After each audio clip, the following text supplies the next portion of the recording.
우리 앞에 좌우로 한번 인사하겠습니다. 새해 하나님 복 많이 받으세요. 새해 하나님 복 많이 받으세요. 그럼 여기서 하나님이란 단어가 빠지면 그 인사는 아무 소용이 없습니다. 아무 소용이 없습니다.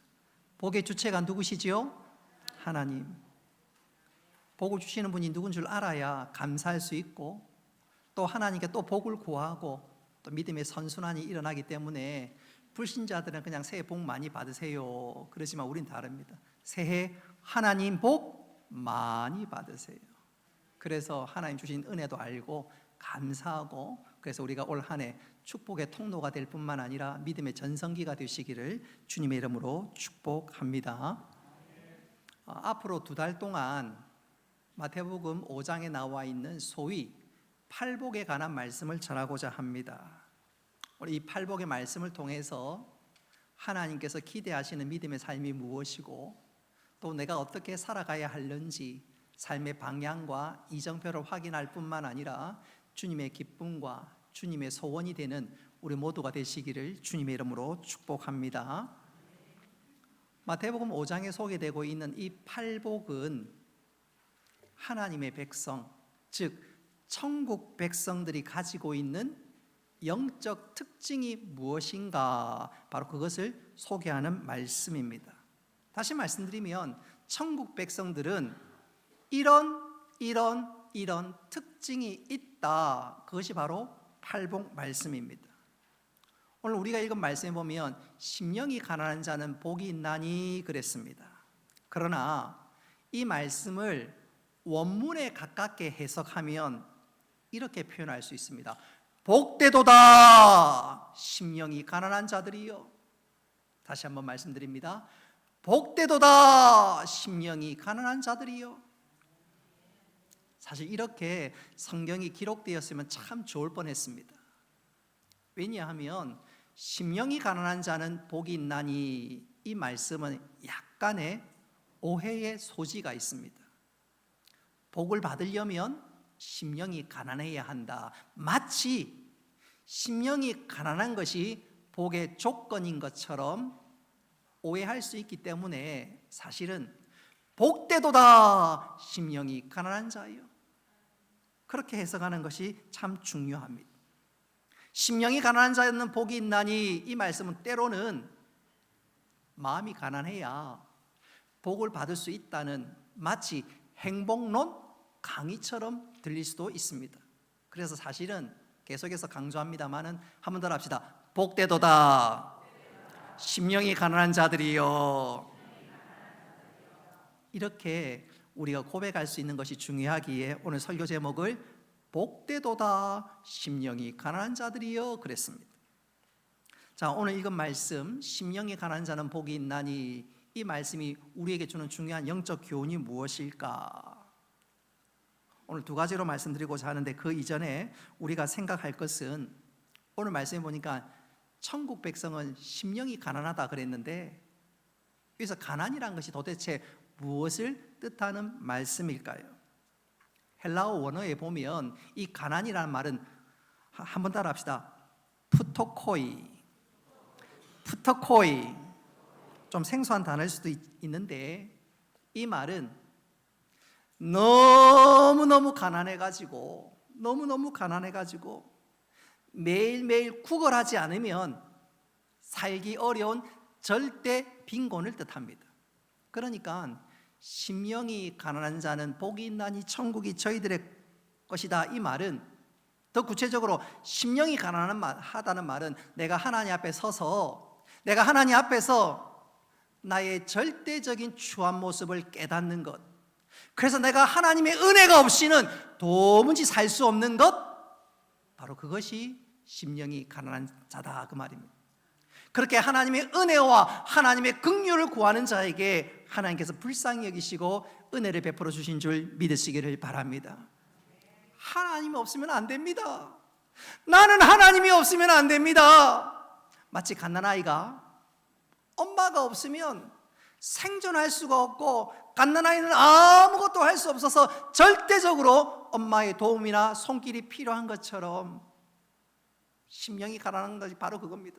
하나님, 나는 하나님 보시기에 그 거룩한 빛 앞에서 나는 너무너무 더럽고 추한 존재입니다. 하나님, 나를 불쌍히 여겨 주시옵소서. 하나님이 아니고서는 저는 도무지 안 됩니다.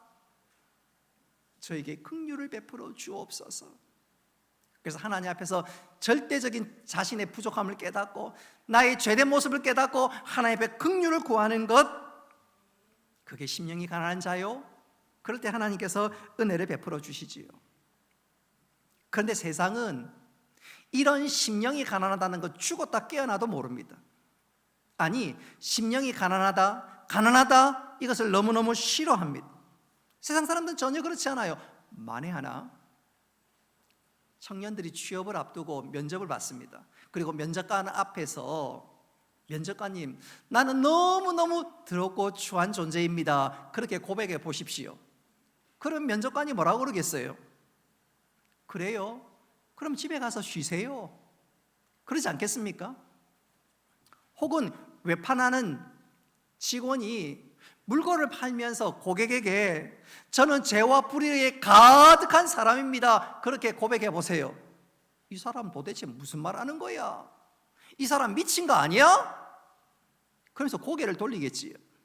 이처럼 세상 사람들은 심령이 가난하다 이 말을 도무지 이해할 수도 없고 받아들이지도 못하고, 아니 좋아하지도 않습니다. 그러나 영적으로는 다릅니다. 여러분, 우리가 심령이 가난해야 천국의 복을 누리게 되는 줄 믿으시기를 바랍니다. 나는 하나님이 정말로 필요합니다. 하나님이 아니면 안 됩니다. 저희 어머니가 한 번씩 저를 보고요 미소를 지을 때가 있어요. 딱 80이 다 돼가는 어머니가 저를 보고 한 번씩 빙그레 웃을 때가 있어요. 왜 그러냐고 여쭤보니까 제가요 5살까지 엄마 젖을 먹었답니다. 제가 12월생이니까 사실 4살까지 먹은 거죠. 저런 애가 하면서 피식 웃어요. 뿐만 아니라 어떨 때 웃냐면, 제가 초등학교 1, 2학년 때 성탄절이나 추수감사절 하면 제가 초등학교 노래 좀 잘했습니다. 그래서 독창을 했거든요. 그럼 앞에 나가기만 하면 울었어요. 그러니까 노래 좀 하다가 쭈뼛쭈뼛 하다가 울고, 그런 애가 강대상에서 설교한다고 하니까 기특하기도 하고 대견하기도 하고 얼굴을 보고 한번 씩 웃을 때가 있습니다. 제가 왜 이런 말을 드릴까요? 왜 이런 말? 어머니가 봤을 때 저 자그만 애가 엄마 없이는 못 살았는데 이제는 대견하게, 그것도 강대상 앞에서 설교하는 거 보면요 기특하다 이거지요. 여러분, 이렇게 된 이유 중에 하나는 어릴 때 엄마 젖을 진짜 사모하고 여러분, 영적으로도 마찬가지입니다. 여러분, 심령이 가난할 때 천국의 은혜와 복을 얻게 되는 줄 믿으시기를 바랍니다. 자, 그렇다면 심령이 가난한 자가 복을 받는다고 그랬는데 구체적으로 어떤 복을 받을까? 정말 중요한 질문이요 대답이 아닐 수가 없는데, 심령이 가난한 자에게 임하는 복은 크게 2가지입니다. 첫째로 한번 따라합시다. 구원의 복을 받습니다. 구원의 복을 받습니다. 오늘 읽었던 말씀해 보니까 심령이 가난한 자는 복이 있나니 천국이 저희의 것이미요, 그래서 그들의 것이미요 그랬습니다. 천국이 그들의 것이다, 이 말은 심령이 가난하면 구원을 받고 천국에 간다는 것입니다. 그렇습니다. 심령이 가난하면 구원의 복을 받습니다. 할렐루야.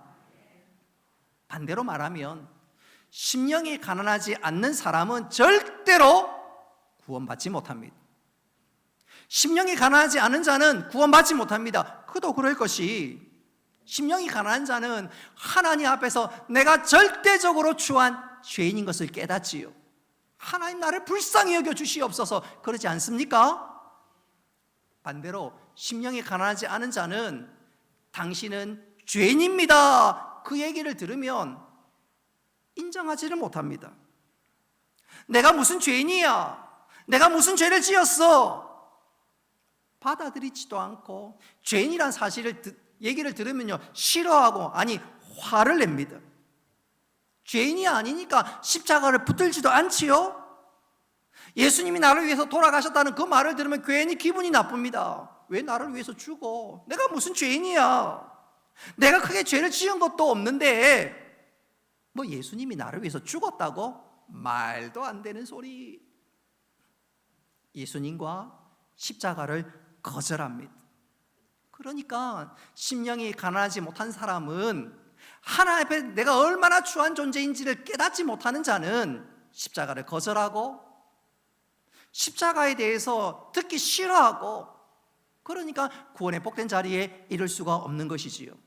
대표적인 사람들이 유대인들이었습니다. 우리 고린도전서 1장 23절 말씀 같이 한번 읽어보겠습니다. 시작. 우리는 십자가에 못 박힌 그리스도를 전하니 유대인에게는 꺼리끼는 것이요. 아멘.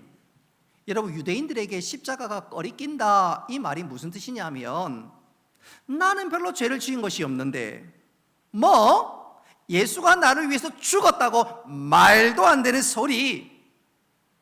그러니까 예수님 당시에 유대인들이 십자가란 소리만 들으면 귀를 막고 고개를 절레절레 흔들리고 기분 나쁘고, 심지어 그 십자가를 배척하고 그 십자가를 전하는 사람들을 죽이기까지 했습니다. 그렇게 유대인들이 십자가를 붙들지 않는데 어떻게 심령이 가난해질 수가 있겠습니까? 어떻게 예수님을 받아들일 수가 있겠습니까? 그러나 그런 유대인들조차도 구원의 의미가 무엇인지 알면, 십자가 앞에서 내가 얼마나 추악한 존재인지를 알고 그 십자가의 의미가 무엇이고 구원의 의미가 무엇인지 깨닫기만 한다면 달라질 수밖에 없고 구원의 복된 자리에 이르게 됩니다. 할렐루야. 이런 언젠가 제가 우리 교인들에게 내가 받은 구원의 의미를 이렇게 소개한 적이 있는데 한번 잘 들어보십시오. 한번 기억해 보십시오. 미국에 가면, 최근에 미국에 갔다 온 우리 하상렬 집사님 가신지는 모르겠는데, 미국에 가면 어마어마하게 큰 댐 하나가 있는데 그 중에 하나가, 한번 따라합시다. 후버댐. 이 후버댐이 지금 사진으로 봐서 크게 잘 나타나지 않는데, 이 후버댐의 저수 용량이 우리나라에서 제일 큰 소양강 댐의 11배의 물을 가둔다고 합니다. 무려 348억 톤의 물을 저장한다고 합니다. 자, 지금부터가 중요합니다. 저 후보댐으로부터 약 내가 500m 뒤에, 500m 밑에 내가 서 있습니다. 그런데 이게 웬일입니까? 갑자기 댐에 균열이 일어나더니 그만 댐이 무너지고 맙니다. 그러면 무너진 그 틈으로, 또 무너진 그 댐으로 인해서 엄청난 물이 어떻게 되겠습니까? 어떻게 되겠어요? 쏟아지지 않겠습니까? 쏟아지지 않겠습니까? 한 100m 이상 되는 그 물줄기가 나를 향해서 돌진하겠지요. 그러면 500m 밑에 서 있는 나는 1분도 안 있다가 그 물에 어떻게 되겠습니까? 쓸려가 목숨을 잃겠지요. 30초도 지나지 않아서 저는 흔적도 없이 사라지게 될 것입니다. 근데 갑자기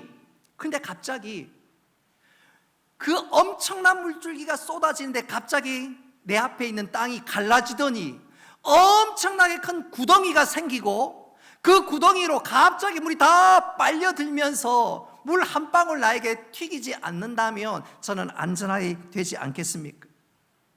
정말 그 거짓말 같은 일이 저에게 일어난다면 그 순간 저는 어떤 마음이 들까요? 우와, 깜짝 놀라면서 아이고 살았다, 세상에 이런 기적이 어디 있는가, 그러지 않겠습니까? 여러분, 우리 예수님께서 십자가에서 행하신 일이 그와 꼭 같습니다. 지옥의 심판이 큰 입을 벌리고 나를 향해서 쏟아질 때 예수님은 십자가 위에서 당신의 몸을 쪼개셨습니다. 그리고 그 심판의 홍수를 당신이 친히 다 받아들이셨습니다. 단 한 방울의 저주의 심판도 우리에게 임하지 않고 당신의 피로, 당신의 보혈로 우리에게 구원의 문을 활짝 열어주셨습니다. 할렐루야. 그리고 그 예수 그리스도의 보혈로 말미암아 우리가 구원을 얻게 되었습니다. 그래서 내가 예수님의 보혈로 구원받았다. 당신의 살과 피가 찢어짐으로 우리가 구원을 받았다. 당신 날 위해서 대신 죽었다. 이 사실을 깨닫고 그 사랑이, 그 은혜가 얼마나 귀한 것 깨닫는다면 감사하지 않을 수 없습니다. 감격하게 되고요. 그리고 눈물이 납니다. 가끔 뉴스에 보면 어떤 젊은 청년이 뇌사에 빠져가지고 6명에게 자신의 장기를 다 주고 생을 마감했다. 그런 뉴스를 들으면 가슴이 아파요. 그 부모님 얼마나 마음이 찢어질까. 아니 어제만 해도 학교 다녀오겠습니다. 엄마 아빠 잠시 다녀올게요. 그랬던 아이가 그 소식을 들을 때, 그리고 장기 나눠줬던 그것을 볼 때 얼마나 가슴이 무너지겠습니까? 우리 하나님께서 우리를 구원하시기 위해서, 허물과 죄로 죽었던 우리를 구원하기 위해서 당신의 아들 예수 그리스도를 십자가 위에서 쪼개시고 그 쪼개신 보혈로 우리가 구원을 얻었습니다. 할렐루야. 그래서 우리가 하나님의 사랑과 예수 그리스도의 은혜를 생각하면 진짜 감격하지 않을 수가 없지요. 여러분, 하나님이 나를 사랑한 가장 완벽한 증거는 십자가인 줄 믿으시기를 바랍니다. 그래서 우리가 십자가를 생각하면 눈물이 납니다. 가슴이 뜨겁습니다. 근데 그것은 어떤 사람만 느낄 수 있나요? 한번 따라합시다. 심령이 가난한 사람만 느낄 수 있습니다. 심령이 가난한 사람만 깨닫고 느끼고 감격합니다. 그러나 심령이 가난하지 않는 사람은 전혀 그렇지 않습니다. 심판의 홍수? 말도 안 돼. 그게 무슨 엉터리가 있어. 내가 무슨 많은 죄를 지었다고, 예수가 내가 받을 심판을 대신 받았다고 택도 없는 소리 하지 마라. 귀를 막아버립니다. 저주를 퍼붓습니다. 악다구니를 합니다. 그런 사람은 결코 십자가를 붙들지 않지요. 그러니까 구원을 받지 못하고 그런 사람들은 계속해서 마음이 강팍해집니다. 근데 우리는 어떻습니까? 오늘 읽은 말씀 보십시오. 심령이 가난한 자는 복이 있나니 천국이 그들의 것이요. 우리가 심령이 가난함으로 하나님 앞에서 나는 하나님이 아니고는, 주님의 은혜가 아니고는 구원받을 수 없습니다. 깨닫게 되니까 우리가 구원의 은혜를 드리고 지금 이 자리에서 예배하며 감격하는 것 아니겠습니까? 저는 심령이 가난한 것 이렇게 한번 강조하고 싶어요. 이재철 목사님이라고 한국을 대표하는 설교자요, 또 많은 신학생들이 한번 따라가고 싶은 그런 목사님의 표상이기도 합니다. 그분이 전도사 시절 때의 이야기입니다. 이분이 전도사 시절에 소문이 나기를 신유의 은사가 있다, 기도하면, 전사님이 기도하면 좀 잘 낫더라, 여기저기 소문이 났습니다. 한 번은 뜻하지 않은 연락을 받았는데 그 연락 온 데가 소위 재벌가입니다. 안주인이 암 투병을 하는데 와서 좀 기도를 좀 부탁합니다. 환자 본인은 믿지 않지만 아마 가족 중에 누군가가 예수 믿었고, 그래서 그야말로 지푸라기라도 잡는 심정으로 어떻게 연락이다 전사님께 전화를 드렸던 것입니다. 전사님이 그 요청에 서울대 병원 특실에 갔습니다. 문을 여는데 한눈에 봐도 죽음의 그림자가 짙게 들여있는 것을 깨달을 수 있었습니다. 항암 치료를 하니까 머리란 다 빠지고 또 살이란 살은 다 빠지고 그야말로 수척할 대로 수척해 있었습니다. 남편이 그 여인 안주인에게 여보, 전사님 왔어요. 그러니까 그분이 귀찮다는 듯이 그냥 벽으로 고개를 돌려버렸습니다. 몸을 돌려버렸습니다. 그도 그럴 것이 재벌 가니까 여기저기서 잘한다는 사람, 또 여기저기 또 목사님 많이 모셔서 기도받았는데 아무런 회원도 없고 점점점 몸이 나빠지는데, 이번에는 목사님도 아니고 전사님 온다고 그러니까 그냥 고개를 돌려버린 거지요. 그러니까 병실 분위기가 어떻겠습니까? 어색해지잖아요. 그러니까 남편이 머쓱해가지고 아내를 격려합니다. 여보, 며칠 전에 항암 치료 받았잖아. 좋아질 거예요. 제일 좋은 약으로 치료받았고 오늘 또 전도사님 와서 기도해 주면 금방 나을 거예요. 딸도 옆에서 엄마 맞아 좋아질 거예요. 그러나 환자는 기척을 하지도 않습니다.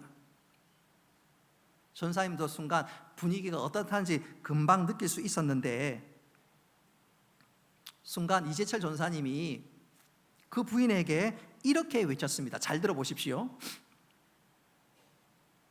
사모님, 가족들은 부인이 항암제를 맞으면 회복된다는데 부인은 정말 그 말을 믿습니까? 제가 보기에는 아무리 항암제를 투여해도 부인은 반드시 죽습니다. 그 말에 환자가 움찔했습니다. 그래서 몸을 돌이켜 전사를 빤히 쳐다보기 시작했습니다. 전사님도 지지 않았습니다. 눈을 똑바로 보면서 말을 이어갑니다. 부인, 저는 부인의 가족처럼 거짓말을 하거나 살려달라고 기도하러 온 것이 아닙니다. 저는 진실을 알려드리려고 왔습니다. 이 병동에는 지금까지 많은 암 환자들이 죽어나갔습니다. 그 환자들이 부인보다 치료를 못 받아서 죽어나간 줄 아십니까? 아닙니다. 사람은 죽음이 찾아오면 그 누구도 피할 수 없습니다. 부인께서 아무리 항암 치료를 해도 죽음을 피할 수 없습니다. 그러면서 전사님이 환자를 뚫어지게 쳐다보니까 환자가 움찔하지요. 잠시 무거운 침묵이 흐르더니 이 부인이 입을 열었습니다. 그러면 나는 어떻게 해야 돼요? 그러면 나는 어떻게 해야 돼요? 전사님이 외쳤습니다. 부인, 사람은 다 죽지만 죽어도 죽지 않는 길이 있습니다. 그 길로 가십시오. 그리고 예수님을 전했습니다. 어떻게 하면 영생을 얻는지 바로 그 길을 전했습니다. 여러분, 역사가 일어난 줄 믿으시기 바랍니다. 어떤 역사가 일어났을까요? 이 부인이 예수님을 믿었습니다. 머리 꼭대기까지 교만이 차있던 그녀가 회개하면서 말씀 앞에서 내가 얼마나 추하고 더러운 존재인지를 깨달으면서 예수님을 영접했습니다. 그러자 그녀에게 구원이 임했습니다. 할렐루야. 다음 달 부인이 퇴원을 했습니다. 병실에 누워서 항암제만 맞으면서 하루하루 보내는 것이 그녀의 남은 시간에 있어서 너무너무 소중했습니다. 집에 돌아와서 그 길로 목사님들의 설교 테이프를 듣고 또 들었습니다. 정말 가난 심령으로 말씀을 듣는데 말씀마다 얼마나 은혜가 되는지요. 내가 왜 이 진작이 생명의 길을 깨닫지 못했는지, 그야말로 목마른 사슴처럼 말씀을 정말로 갈급해하면서 말씀을 듣고 아멘으로 받아들였습니다. 그러자 마음에 하늘의 평강이 임했습니다. 할렐루야. 또 말씀을 듣다가 잘못 살았던 것이 생각나면, 또 누군가에게 잘못한 것이 기억나면 빨리 전화해서 사과하고 자신의 용서를 구하기까지 했습니다. 그렇게 뜨겁게 석 달을 살다가 마치 잠자는 것처럼 평안히 천국으로 입성하게 되었습니다. 사랑하는 성도 여러분, 이 부인이 처음에는 얼마나 교만했는데 말씀 앞에서 피식피식거리던 그녀가 어떻게 해서 예수님을 영접하고 구원의 복이 임하게 되었을까요? 한번 따라합시다. 심령이 가난해졌기 때문입니다. 그러니까 구원의 복이 임했습니다. 심령이 가난하니까 하나님 앞에서 하나님, 당신의 긍휼과 당신의 은혜가 없으면 안 됩니다. 주여 나를 박대하지 마옵소서. 구원이 임했고, 아니 지금 암세포가 나를 죄어오지만 그 암세포 앞에서 오히려 평강하고 담대하고 천국의 은혜를 누릴 수 있었던 이유가 뭐냐? 심령이 가난해졌기 때문입니다. 심령이 가난하니까 문제보다 더 큰 은혜를 가지고 살아가고 천국 소망 가운데 기뻐할 수가 있었습니다. 여러분, 우리 모두 심령이 가난할 수 있기를 바랍니다. 그래서 이 땅을 살지만 천국의 은혜와 복을 누릴 뿐만 아니라 하나님과 날마다 깊은 교제 가운데 살아가는 우리 모두가 되기를 주님의 이름으로 축복합니다. 심령이 가난하면 누리는 두 번째 복이 무엇이냐? 한번 따라 합시다. 충만의 복을 누립니다. 충만의 복을 누립니다.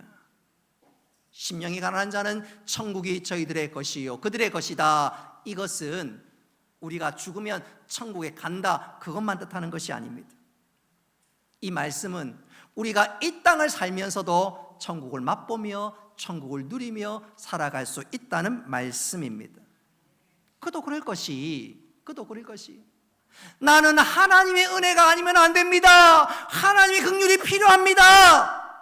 주님 나를 다스려 주시고 주님 나를 온전히 붙들어 주시옵소서. 그러면 주님께서 우리의 마음을 만져주시고 우리가 비록 이 땅에 살지만 천국의 은혜와 천국의 능력 가운데 살아가게 되는 줄 믿으시기를 바랍니다. 사도 바울은 심령이 가난한 것, 그래서 그는 그것을 어떻게 표현했냐면 한번 따라합시다. 내 자아가 죽는 것, 내 자아가 죽는 것이라고 말했습니다. 우리 갈라디아서 2장 20절 말씀 앞에만 읽어봅니다. 시작. 내가 그리스도와 함께 십자가에 못 박혔나니 아멘. 이게 바로 심령이 가난한 거예요. 나는 죽었다는 거예요. 주님, 나는 주님의 은혜가 아니고선 도무지 살 수 없습니다. 그리고 그 다음이 중요합니다. 자, 갈라디아서 2장 20절 그 다음 부분 같이 한번 읽어보겠습니다. 시작. 그런즉 이제는 내가 사는 것이 아니요 오직 내 안에 그리스도께서 사시는 것이라. 아멘. 심령이 가난하다는 말은 주님 나는 죽었습니다. 주님께서 제 삶 가운데 찾아오셔서 저를 다스려 주시옵소서. 제 삶의 주인이 당신이 되어 주시옵소서. 그게 심령이 가난한 자요. 그렇게 살아갈 때 우리 가운데 천국의 기쁨과 하늘의 은혜와 능력이 우리에게 임하는 줄 믿으시기를 바랍니다.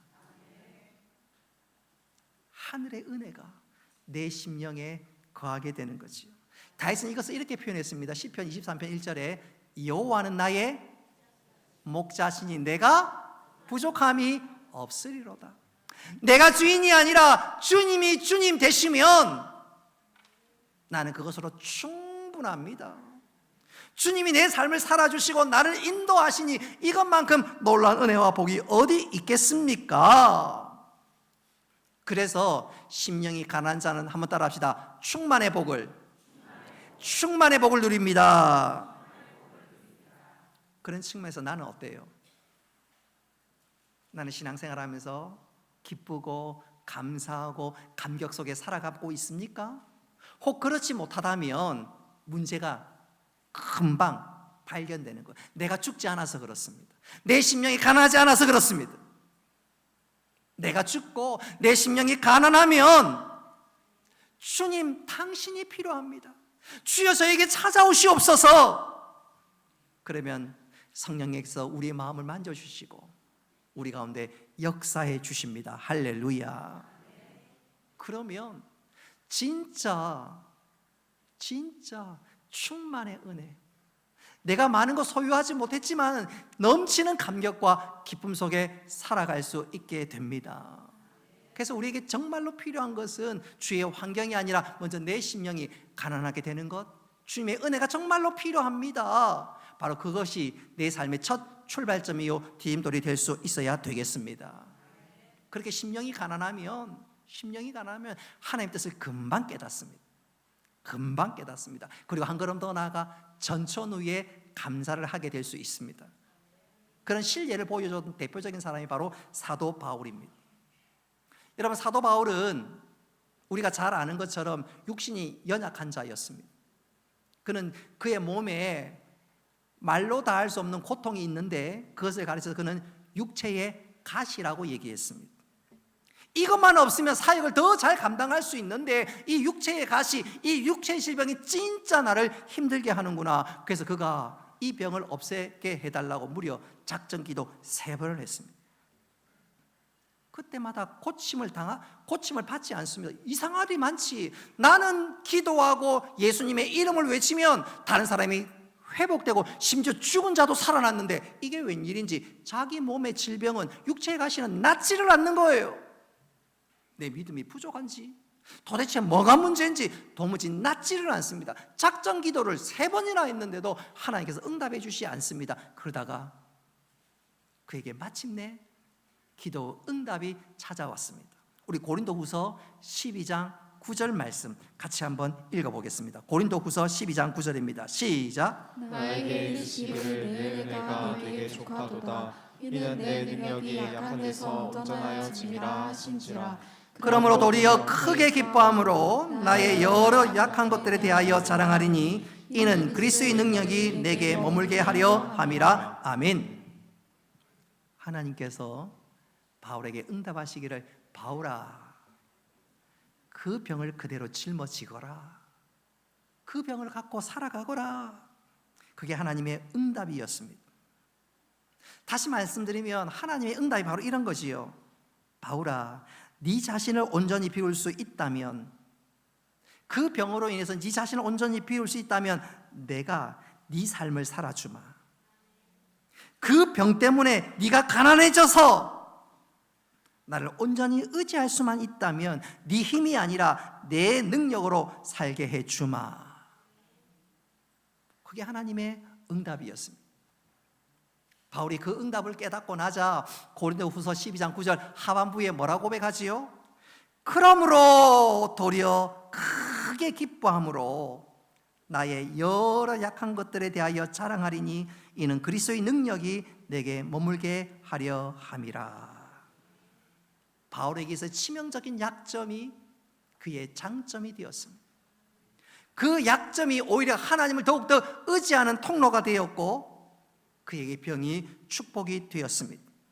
그 병 때문에 그는 더 가난해지고 더 낮아지고 그래서 주님만 찾았더니 주님께 내 삶을 온전히 다스려 주시고 내 삶 가운데 능력 가운데 역사하시고 나를 능력 있게 다스려 주셨습니다. 그렇습니다. 다윗에게 있어서 약함이 축복이 되었습니다. 약함이 축복이 되었습니다. 우리는 약한 것이 있으면 없애달라 그랬는데 다윗에게는 오히려 약함이 축복이 되었어요. 왜요? 약하니까 낮아지고 가난해지고 하나님을 더 찾고 더 의지하게 되었으니 하나님 강하게 붙들어주시고 내 삶 가운데 역사하니까 그런 은혜를 주신 것인 줄 믿으시기를 바랍니다. 오늘 이 시간 한 사람을 소개하면서 설교를 마무리할까 합니다. 언젠가 여러분들에게 몇 번 소개드린 적이 있는 분인데 그 사람의 이름은 오치마 리입니다. 이분은 1900년대에 초에 중국 교회의 영적 지도자였습니다. 그는 그야말로 많은 시련을 겪었습니다. 특별히 그의 몸에도 육체의 가시가 있었는데 그것은 바로 폐병이었습니다. 오치마 네가 이 폐병만 없으면 더 건강하게 더 활발하게 복음 사역을 할 수 있는데 이 폐병이 계속해서 자기를 옥죄합니다. 그러니까 병이 낫기를 얼마나 간절히 기도하겠습니까? 한 번은 기도를 하는데 기도 중에 환상을 보았습니다. 그가 본인이 배를 타고 가는데 강 중간에 이르러서 눈앞에 암초가 나타났습니다. 배가 그대로 가다가는 암초에 부딪히고 배가 파손하게 생겼습니다. 그러니까 꿈속에서 기도합니다. 하나님 도와주세요. 하나님께서 응답하시기를 오치마 니야 내가 암초를 없애줄까? 아니면 갑자기 강물이 불어나서 배가 그 암초 위를 유유히 지나갈 수 있도록 해줄까? 오치마 네가 암초가 없어지는 것보다 갑자기 강물이 불어나서 지나가는 게 더 드라마틱할 것 같아서 후사를 해주세요. 주님 강물로 덮어주세요. 그렇게 부르짖자 갑자기 환상이 사라졌습니다. 오치마 니는 영적으로 민감한 사람이었기에 도대체 이 꿈이 이 환상이 무슨 뜻이 있지? 생각하고 묵상하다가 그가 깨달았습니다. 중요한 사실을 알았습니다. 그는 지금까지 폐병 때문에 사역을 제대로 감당할 수 없노라고 원망하고 불평하고 이 폐병이 그에게 치명적인 약점인 줄 알았는데 그게 아니란 걸 깨달았어요. 폐병 때문에 더 간절히 하나님을 찾게 되었고, 폐병 때문에 더 하나님을 의지하게 되었고, 그래서 폐병이 오히려 그에게 능력의 통로가 된다는 사실을 그가 깨닫게 되었습니다. 자기의 빈 마음에 하나님 찾아오시면 더 능력 있는 삶들을 살 수 있겠다는 사실을 그가 깨닫게 되었습니다. 그래서 그는 더 이상 폐병 때문에 원망하지 않고 낙심하지 않고 그 폐병으로 인하여 더 하나님을 간절히 찾고 또 찾았고, 그래서 그가 전무후무한 영적 지도자가 될 수 있었습니다. 사랑하는 성도 여러분, 우리가 2024년도를 살면서 내 삶에 때때로 암초가 찾아올 때가 있습니다. 아니, 이것만 없으면 너무너무 좋겠는데 이 영적 암초 때문에 내가 너무 힘들어. 이것만 없으면 내가 시원하게 믿음 생활도 하고 내 삶의 내가 축복의 통로로 살아갈 수 있을 텐데, 그래서 우리가 없애달라고 기도합니다. 근데 그게 아니에요. 오늘 바울을 보건대, 워치만 니를 보건대, 그 영적 암초는 나를 망하게 하는 것이 아니라 나를 낮아지게 하고, 그 낮아짐으로 하나님을 간절히 찾게 하는 하나님의 특별한 역설의 축복인 줄 믿으시기를 바랍니다. 그리고 그 역설의 축복이 정말 내가 가난해질 때 하나님께서 우리에게 충만의 복을 허락해 주는 줄 믿으시기를 바랍니다. 그 바로 능력의 삶이지요. 그게 바로 믿음의 삶이지요. 우리가 그 능력의 삶을 살기 위한 첫 번째 핵심, 첫 번째 중요한 디딤돌이 무엇이냐? 한번 따라합시다. 심령이 가난한 것입니다. 우리 모두 그렇게 될 수 있기를 바랍니다. 말씀을 맺도록 하겠습니다. 2024년도 우리가 하나님부터 선물을 받았습니다. 저는 올 한 해 여러분의 삶이 믿음의 전성기를 구가하는 복된 한 해가 될 수 있기를 주님의 이름으로 축복합니다. 주제 선구처럼 하나님 나와 함께 하심을 경험하는 그런 믿음의 한 해가 될 수 있기를 주님의 이름으로 축복합니다. 그렇게 되기 위해서는 오늘 읽은 말씀 뭐라고 얘기하지요? 심령이 가난해야 된다. 심령이 가난해야 된다. 주님을 간절히 찾아야 된다, 그 말입니다. 우리가 심령이 가난해서 날마다 주를 갈망하고 찾을 때 우리가 구원의 은혜와 복을 누리며 살아갈 수 있게 될 것입니다. 세상 사람들은 도무지 이해할 수 없는 충만의 복을 누리며 살아가게 될 것입니다. 우리 모두 올 한 해 어떻게 하든지 심령이 가나여 이 놀라운 은혜의 주인공이 되고 축복의 통로로 살아가는 우리 모두가 될 수 있기를 주님의 이름으로 축복합니다.